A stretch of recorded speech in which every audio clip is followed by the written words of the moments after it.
Advanced diploma in counselling സൈക്കോളജിയിലെ ഒരു ഭാഗമാണ് child psychology. Child psychology എന്ന വലിയ മേഖലയിലെ പാഠഭാഗമാണ് ഇവിടെ പ്രതിപാദിക്കുന്നത്. കുട്ടികളുടെ മനഃശാസ്ത്രമാണ് ചൈൽഡ് സൈക്കോളജി. ഒരു കഥയോടെ നമുക്ക് ആരംഭിക്കാം. ഒരു അച്ഛൻ എപ്പോൾ നോക്കിയാലും മകൻ ഒരു ടോയ് കാർ എടുത്തു വെച്ച് കളിച്ചുകൊണ്ടിരിക്കുന്ന സ്വഭാവമുണ്ട്. അച്ഛൻ എവിടെ വെച്ചാലും അവൻ അത് എടുത്തു വെച്ച് കളിക്കും. അപ്പോൾ അച്ഛൻ അത് ഒളിപ്പിച്ചു വെക്കാൻ തീരുമാനിച്ചു.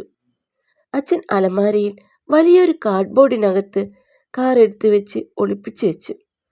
കുട്ടി നോക്കുന്ന സമയത്ത് ടോയ് കാണുന്നില്ല. കുട്ടി എവിടെയായിരിക്കും ആദ്യം നോക്കുന്നത്?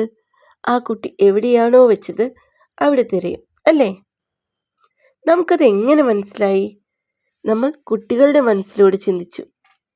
കുട്ടികളെ മനസ്സിലാക്കണമെങ്കിൽ അവരുടെ ഭാഗത്ത് നിന്ന് നമ്മൾ ചിന്തിക്കണം. എന്താണ് അഡോൾസെന്റ് പീരീഡ്? ടീനേജ് പ്രായം എത്രയാണ്? 13 വയസ്സ് മുതൽ 19 വയസ്സ് വരെയാണ്, അല്ലേ? പറഞ്ഞാൽ കേൾക്കില്ല, എല്ലാ കാര്യത്തിലും ഭയങ്കര ദേഷ്യമാണ്. മാതാപിതാക്കൾ മക്കളെ പേടിക്കുന്ന സമയമാണ് ഈ സമയം. ശരിയും തെറ്റും തിരിച്ചറിയാത്ത പ്രായം.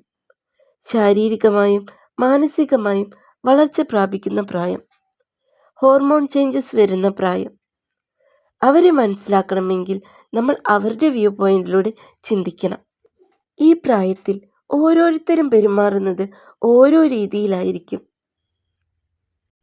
എങ്ങനെ അവരെ മനസ്സിലാക്കണം, എങ്ങനെ മോണിറ്റർ ചെയ്യണം, എങ്ങനെ അവരോട് പെരുമാറണം എന്നെല്ലാം അറിയണമെങ്കിൽ നമ്മൾ അവരുടെ വ്യൂ പോയിന്റിലൂടെ ചിന്തിക്കേണ്ടതുണ്ട്.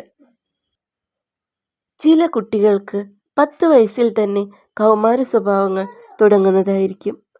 ചിലർക്ക് കൗമാര സ്വഭാവങ്ങൾ 21 വയസ്സ് വരെ നിലനിൽക്കുകയും ചെയ്യും. അത് ഓരോ കുട്ടികളുടെയും വ്യക്തിഗത വികാസത്തെ ആശ്രയിച്ചിരിക്കും.